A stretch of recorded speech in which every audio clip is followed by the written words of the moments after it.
Okay, so first and foremost, Carla, I want to say thank you so much for joining me in this first episode of My Own Lane.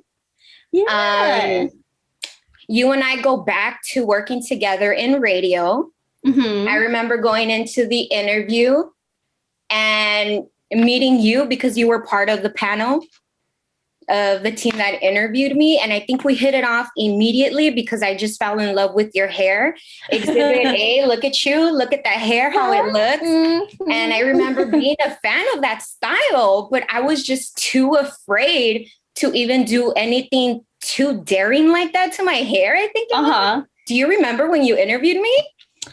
When you were part of the panel? So those panels, I like black out. It wasn't for your crew. It was like for, I think maybe the crew before you, but I had dressed up as a fake person I was the mole. So at the time, it was Chuck and Rita. So the marketing director and program coordinator asked if I wanted to be on the interview panel. And then they said, why don't you become the mole instead? So I created this whole persona called Mimi Sato. And I wore a wig and everything. And I walked into the front with like an interview suit. And I pretended to be part of the group getting interviewed. And they actually interviewed me in the group interview at the very end. Yeah, no, I remember clearly. And I mean, like I said, your hair just stood out to me because that's something that I wanted to do a lot for a while. And then obviously I finally did. And you were one of the first people I hit up when I finally made that change. Yeah. And just to continue with get the ball rolling in this interview.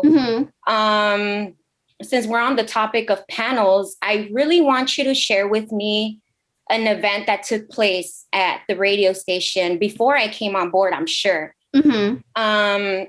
Because I remember when I first pitched you this idea of My Own Lane, you immediately made a connection and aligned it with the whole purpose of me creating this platform. Yeah. So can you go ahead and touch on that again for our viewers to listen? So the event that you're talking about is actually, you were still working at the station, but probably not as much as you were once doing so, because this was when we had already moved. So for those people that don't know, we used to be on the corner of Venice and Fairfax, and then our mother company switched over. And so we now were in a more corporate building on Miracle Mile on Wilshire. And so we started having these high school kids come and visit. It was high school and some college kids too would come visit, and they would take a tour and meet everyone. And then at the very end, we would have a panel group of like maybe 7-ish people, and they'd be from different departments, and you volunteer your time for this and talk to the kids about what you do, and they could ask you questions. And I decided to jump on it and do it because no one from the digital team, and mind you, we had a small digital team, and no one was like part of it. I was like, you know what, let me be the face of digital. And I thought it'd be a good idea because even though there was a lot of women on the digital team, which is freaking amazing, I love that part about us, I was on the video team, and there was only 4 of us working for 8 stations, and I was the only woman, and I'm a woman of color. So I thought it'd be a good idea to like kind of inspire these kids and be part of the panel. And I was really nervous because even though I've done like speeches and things like that before, sometimes I'm not the most eloquent speaker, and I get really nervous, but I knew that it was going to be for something good if I could touch any of these like kids' life and inspire them to get into media and get into video or photo or whatever, that I'd be doing my job. And if I fumble through a few words, that's totally okay, as long as I inspire some people along the way. Can you tell us a little bit about what you do? Because I mean, obviously I know, and which is why I said, let me bring Carla on board for this. But if you can share with our viewers what you do.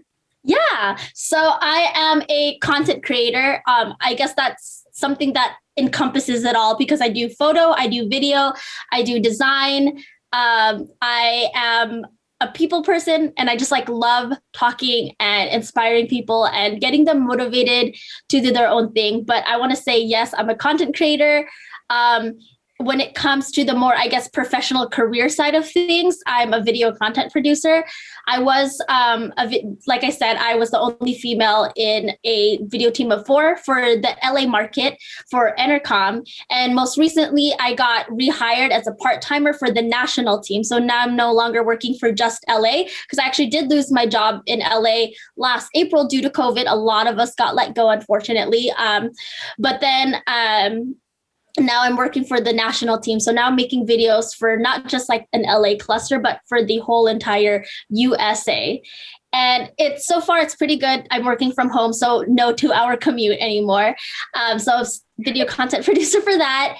And on the side, I am a content creator. I'm working on my own personal brand, my own YouTube videos, TikTok, everything. I just want to inspire the world with my stories. Exactly. And I'm glad you touched on that, because I must confess, when I thought about this idea and I pitched it to you, Mm-hmm. you helped inspire my idea. Aww. And then I'm all like, I want to continue honing my skills as an interviewer, because I do have that experience. And I know so many great females that work in the industry. Mm-hmm. And I'm all like, why not create something where we can help inspire the next generation, and even women like us that are afraid to take that step. You share your experiences, your feelings, your vulnerabilities. Mm-hmm. You share all of that. And you're being very resourceful by sharing tips. Can you tell us more about what the content you're producing for your social media platforms? Yeah, so I love TikTok. I got it a few months before pandemic hit. And then I started, I thought it wasn't really for me, because I was seeing on TikTok was just like a lot of dances and a lot of Gen Z content, until I started going on it more and I started seeing more millennials on there, and how there's so much different content. If you want to join TikTok, I highly recommend it. And you can make content for any kind of niche, for anything. And I absolutely recommend it. It's so much fun and it's great. And it's only up to 60 seconds. So I'm not producing huge things. But yeah, so for TikTok, and I do repurpose it, put it on IG Reels. I make it's very photo-centric type videos. So it's sharing my experiences as a concert photographer, working within the music industry. Like you said, I share a lot of tips, and I am very vulnerable on there. I share a lot of the hardships, because I don't want to glamorize this job. I feel I get a lot of DMs on Instagram saying, oh my gosh, your life is so cool. You're living the dream. You're meeting this person, that person. You're doing this, this, and this. And yes, it's all really cool stuff. But what people don't realize is that a lot of social media is your highlights. It's the best part of you. You're not always going to share the parts that are sad or the parts that are really hard. And that's what I wanted to share on Reels and TikTok, is that even though I'm doing all these cool stuff, I'm getting flown out to Vegas, I'm getting meals comped, I'm meeting Selena Gomez, and I'm doing all these cool things. There's a lot of toxicity within that. There's a lot of hardships. There's a lot of parts where I'm crying and I'm tired and I'm breaking down. And I wanted to share that there's a lot of comparing yourself to other creatives and dealing with imposter syndrome. And I really wanted to touch on that and tell people like, hey, this is an attainable dream. If you want to work for music industry or entertainment, do it by all means, like go for it. But it's not all like laughs and giggles and, meeting celebrities. It's a lot of hard work. It takes a certain kind of grit and tenacity to do what we do, Crystal. And that's something what I wanted to make sure I tell people, like, it is hard. It's cool, but it's really hard too. No, yeah. And I'm glad you brought that up, because I honestly, and it's actually one of the questions that I have, because I've struggled so much kind of finding my own niche within the industry, because I do content writing. I did content creating, and then also I work behind the scenes in the productions for big events. And it hasn't been pretty. I've struggled financially a lot. The truth of the matter is that the reality can be harsh sometimes. How did you get into photography? Like, how did you get into the videography and just Mm-hmm. What you do? So I went to school for film. I wanted to become a screenwriter, actually. I wanted to write TV shows and films because first and foremost, I'm a writer. I'm a storyteller. I love telling stories, and not just like my own personal stories, but, you know, ever since I learned how to write, I would create stories from my wild imagination. And then I got a little older and I started writing fan fiction like Harry Potter and like Jonas Brothers fan fiction, but I've always been a writer. And so when it came to school, I wanted to study film because I wanted to write really awesome and thought-provoking and just amazing stories for the screen. And so I went to community college in Stockton and I took my film classes, but I also had to take audio classes. And part of the curriculum in these audio classes is you have to shadow some of the jocks that are doing college radio. And so I had to do this. And then for one semester, we were part of the course was to create your own radio show. And so they would give us all each like 30 minutes, an hour on air. And so now like I'm literally on college radio because I had to, creating like, you know, what music are we going to play? I had to do programming and all that stuff. And I kind of fell in love with it because it took my two loves, like radio and audio and music. And then also on the side, I was doing a lot of screenwriting and doing all these short films. And then I went to Cal State Fullerton, studied radio, television, film again. Yeah. And Go Titans. Go Titans. Yes, I love Fullerton. But when I graduated, I was applying to a lot of entry-level jobs and within film, TV, and radio. And I applied to a promo assistant to 97.1 AMP radio. Actually applied to K-Rock and Jack FM as well. But AMP was the first to call me in for an interview. And thankfully, I got in, and I always wanted to do digital because I still had a love for filmmaking and telling stories. And so myself, Sherry Cola, and Luis Mata, the three of us became like the terrible three, the troublemakers. But all we would do is create fun videos on the side until someone from the digital department actually took notice. And they're like, hey, this is actually really good. We want to put this on our Instagram. And we slowly just weaseled our way into the digital department. And then at one point, I was helping them out a lot. I was, you know, building up a credibility within the digital department. And then Justin Bieber released his Purpose album, and he had this huge event at the Staples Center. And the social media manager for AMP at the time had a different engagement, and they sent me instead to cover the show. And so they gave me an all access pass. They gave me a DSLR, the passwords to all the social media platforms. Okay. And I was thrown into the pit with Carlos, who at the time was the lead for video. And I had to cover this like huge event at the Staples Center. And that hustle and bustle within the pit just ignited some crazy, insane urge to learn more and to want to do this more. And so that's basically how it started. Like, thank you, Justin Bieber, for releasing Purpose and having this huge event. Otherwise, I don't know if I would have wanted to continue doing concert photography. I probably would have, you know, wanting to do video, but maybe on like, I don't know, or who knows, maybe I would have quit radio and tried to do TV and movies instead. I know the whole hustle and bustle in the pit. Mm-hmm. I remember through a previous publication or website that I was working for.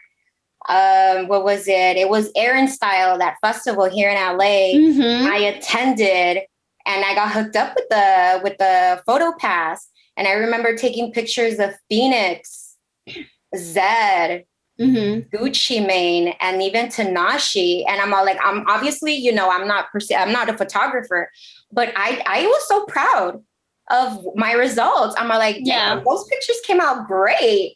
And after that, I'd had another experience at Electric Zoo, but I wasn't so proud of those pictures. I wasn't so proud at all. But I mean, I would definitely, since I'm still in the realm of writing and mm-hmm. Right now there's no events, but in the future, I would definitely like to do more of it. Because it does. There's some fuel. Mm-hmm. And I enjoyed it. I had so much fun. And yeah, I'm like, I definitely want to do more of that. No, 100%. I think if someone wants to pursue concert photography and be in the pit, they should 100% try it because it's crazy. It's chaotic and but it's so much fun. And it's our kind of crazy. It's our kind of crazy and I love it and it's so much fun. And if anyone wants to do it, they should definitely try. It's really hard to get into. It's a tough industry to really break into, but once you've done it and you practice your skills and your craft within photography, especially concert photography, because there's nothing crazier than low light photography with crazy lights and your subject moving back and forth, especially at like a rock show. It's insane, but it's super rewarding. So I recommend everyone try it, at least once. And so, and since we're on the topic, you're talking about,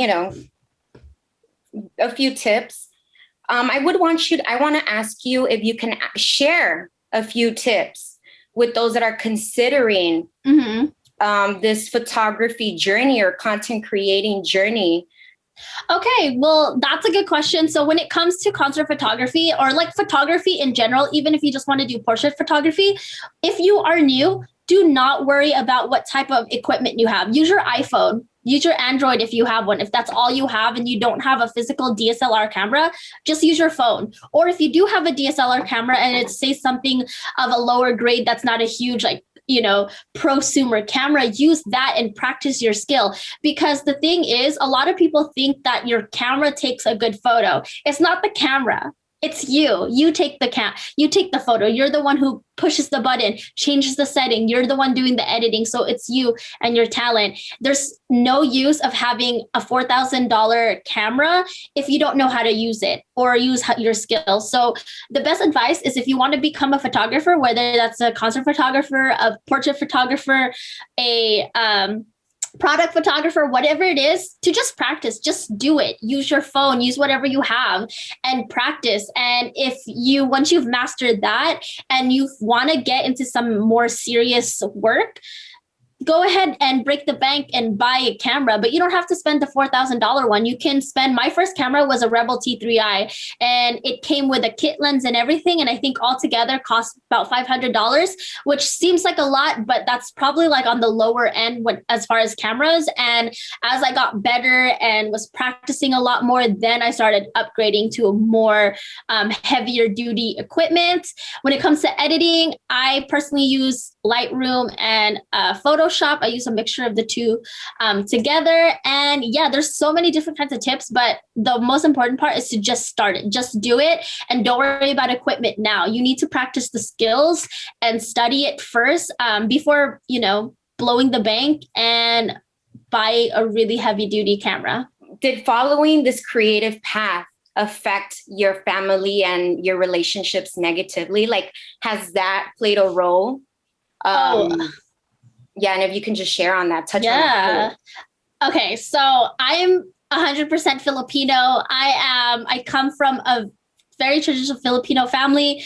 I'm not even first generation. I was born in the Philippines. I immigrated out here in the 90s. So I am super Filipino and so is my family. And with that means having your family has a say in everything that you do, not just career, but in just even your personal life as well. And so when I told my family that I wanted to study film, and well, it didn't start with film. I actually grew up doing musical theater and they thought it was a fun hobby while I was young. And then, but I loved it so much. I actually wanted to become an actress. I wanted to be on the Disney Channel. And so I told my parents, I was like, I want to be an actress on the Disney Channel. I need an agent. I need a manager. I need to start booking commercials or, I did so much research on how to become an actress. And I told them and they thought it was a really dumb idea. They did not want me to become an actress. And I wanted to be an actress from ages like maybe 11 to about 15. When I actually didn't make it into one of the school plays. And so I had to do background instead. So that's where I fell in love with behind the scenes stuff. And that's when I was like, you know what? I don't think I want to be in front of the camera. I want to be the one behind the camera, making the content, making the stories, everything. Running this. I want to run the show. I don't want to be in the show. I want to run it. And so that's where it started. And when I was in high school going into college, I told my family I wanted to study film. Again, they thought it was a dumb idea. They wanted me to become a nurse or an engineer or, join the military or something like that. And I was just like, that is not for me. And thank you. It was crazy. I used to get in so many arguments with my parents about wanting to become a filmmaker and study film. And they just thought it was such a bad idea. And it was crazy because I would come home from school so excited, be like, oh my gosh, I got to touch the camera. I'm learning Final Cut today. I was so excited about school. And in high school, I did okay. I wasn't the greatest student, but school just never was my thing until I went to college and I was learning things I actually wanted to learn about, which was film. And I was so excited. There was a glow about me. I was like so excited about life. And my parents would shut it down. They didn't care that I was happy and excited about it. They're like, that's a dumb idea. Don't do it. It's cool if you want to take those classes, but as a career, bad idea. You should be a nurse. And it continued on, like even when I was physically in radio and doing all these cool shows and I was part of the digital department, they were still like, are you sure you don't want to become a nurse? I'm like, no, I don't want to be a nurse. Do you not see the process? Do you not see the journey? Like, I'm making it, I'm doing it. Just leave me alone. Yeah. Actually, like just like you. I mean, I come from a Mexican American household or family, and I remember going into college, and I've always had a thing for entertainment, and at one point gossip entertainment, just music in general. But when I went to college, I was just being realistic, thinking about the stability that I needed in my life, the for sure checks coming in from my jobs, whatever. How have you been handling it? How do you really deal with it? And how is your relationship with your family now that they see you kind of more in, like more, okay, she's succeeding? Yeah. So the way I've dealt with it always is I have always, and this is not coming from like a super confidence or like cocky part or whatever, but I've always held myself up to a very high standard. Even when I was super depressed as a teen and in my 20s, I still hold myself up to a very high standard because this is my life. This is not their life. And yes, I'm very grateful that I had a pretty good upbringing. Yes, my childhood home was very toxic, and that was, the cause for my depression as a teen was because of my parents' toxicity. But they did what they could to provide for me. There was never a day where I went hungry. There was never a day where we were homeless. When I needed a computer for school, they bought me one. If when I got my license, I got a car. There was never a time where I ever really struggled like that, except for the mental part of it. The physical, it was fine, but the mental part was always really hard. And so whenever go on with life and to study school and to want to do the things I want to do, I always told, myself, F it, it's my life. I'm going to do what I need to do my dreams. And if I lose my family along the way, then I lose my family along the way. Because yes, I might be a great nurse.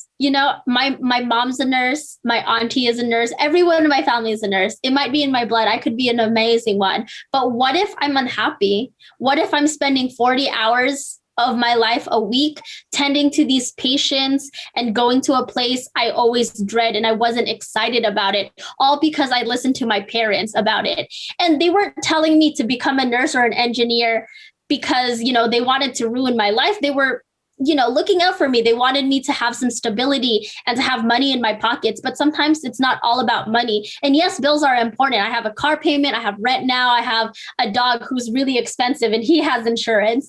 So bills are always important. And I knew that going into this. So if I needed 2 jobs or if I needed to work a full-time job in radio and on the side do side gigs for an extra $200, to pay for my car each month, then I'll do it. Like I wanted to. My relationship with my parents is a lot better, and it got better when I moved out. When I transferred to Cal State Fullerton, I moved out and I lived with my cousin and my auntie, and my relationship got way better because I wasn't in this dark cloud of toxicity at my parents' house.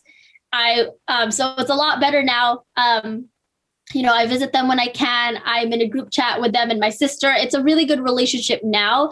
They finally, at 30 years old, they support what I'm doing and they're very proud of all that I've done. But I will say that sometimes I do play a role in a sense. And I have to make it seem as if I'm not struggling, or I make it seem as if my job is 100 times bigger than what it is. So if I say I'm going to cover the red carpet, yes, it's really cool. And I'm, shooting things on the red carpet. I make it seem as if like I'm doing this, I'm running the show, I am the red carpet, So I try to make it as if it's super like big and a bigger deal. So that way they'll take me more seriously. And I still do that even though like they support me, but I still have to play some kind of role to this day. It's funny. And to touch on that, I feel like sometimes I have to make it a little bigger than what it really is. Sometimes I found myself paying stuff out of pocket. And which you touched on earlier, too, that sometimes if you want to get to a destination from point A to point B, like you have to pay out of your pocket. And I remember that sometimes with my family, I just kind of make it seem like, oh, yeah, the company is going to pay for it or blah, blah, blah, blah, blah, just so they're not in my face about it, because it is frustrating. But I mean, this is what I want to do. This is what makes me happy. This is what fuels me. This is, sometimes we just got to do what we got to do. And like I said, right now with this whole My Own Lane series, I haven't been completely honest with my mom. I haven't told her, I haven't shared it with her. I remember when I've been on this weight loss journey, healing journey since the whole pandemic, actually before this pandemic started. And through the pandemic, I've just been going ham. And I made my first reel because people started hitting me up. What are you doing? What are you doing? Like, how are you doing it? What exercises are you doing? What are you eating? I'm like, oh, I'll go ahead and make a reel. I'm not kidding you, girl. I started filming myself, recording myself. And then my mom's like, why the hell are you doing that? Like, why are you exposing yourself like that? But she just doesn't understand. She just doesn't understand like that there's a deeper meaning than just exposing yourself, I do want to ask just a little off topic, but how is it that you're working on building a solid customer base? Because you obviously do photography. That's your hustle. How is it that you're building your solid following on social media? Because you've been manifesting a lot of increase in following, and girl, I've been seeing those numbers. You're going up. Yeah. I mean, you just gotta work hard. And like for me, anything I do, I always have to think, why am I doing this? What's the purpose? I'm not a regular creator or like even an influencer where I'm just going to post whatever for clout to, gain following just so I can have a following. Anything I do has to have a purpose. And I have to think, why am I doing this? What's the importance? What legacy am I leaving on social media? And it always comes back to me growing up as a young Filipino, not having any representation. We always talk about how representation is important. And growing up, watching TV and movies, I never saw another Filipino. When I was watching Lizzie McGuire, her best friend Miranda the actress Lalaine is Filipino, but Miranda is Hispanic. And yes, that's cool, but she's not Filipino. You know what I mean? So I never really had representation. And so when I make my TikToks and reels and anything, and it always goes back to, okay, there's another Filipino girl out there who wants to do something creative, but is getting held back by her parents. And it's not just like within career wise, like growing up in a Filipino home, a lot of, Filipino parents are very controlling of their daughters, and not just, like I said, not just career stuff, but with everything, like don't have a boyfriend, don't date, don't do this, you're too fat, you're too skinny. It gets very toxic. And when I post things, it's to hopefully be the big sister I never had, to inspire young girls, but mainly Filipino girls, that they can do anything.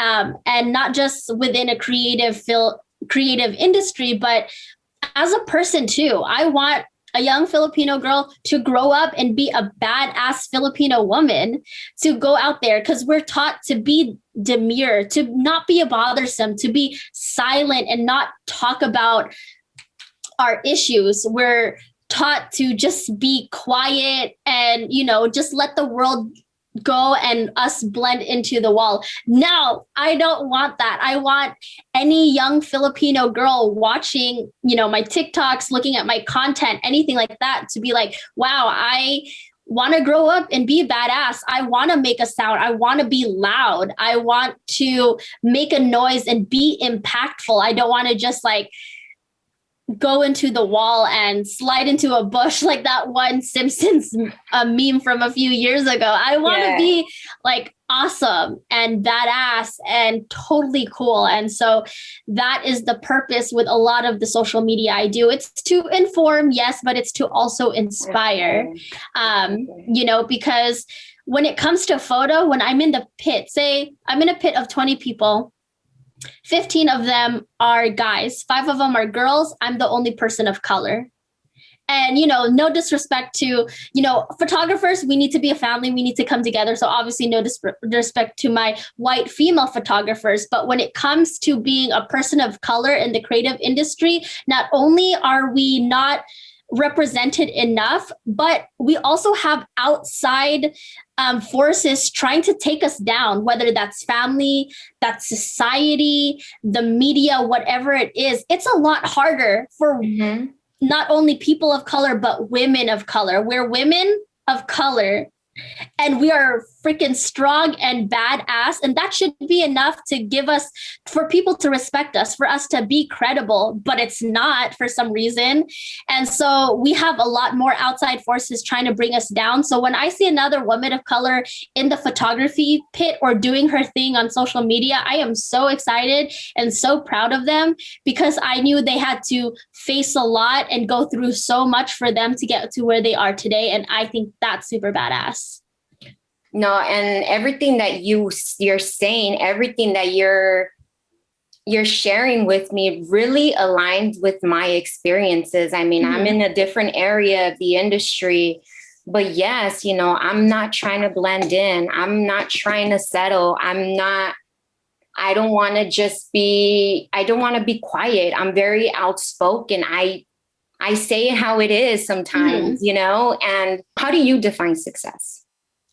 How do you define success? What is success to you? So success to me is being fulfilled internally with my soul, with my heart, with my mind, with everything that I do. Like I told you, with anything that I post on social media, whether that's TikTok, Reels, YouTube, Instagram, there's always a purpose, and that purpose is to inspire. And so success to me is doing my own thing, thriving and being vibrant and being the most unapologetic version of me, and hoping that my personality and my stories will inspire others and inspire young Filipino girls watching this, or maybe like seeing what I do. And success to me is them seeing me as a personality and how I vibe and how I ride the wave and how I reach my highest frequency and how I create my own lane, is not by being demure and a bothersome and blending into a wall like how I was taught to be. It's to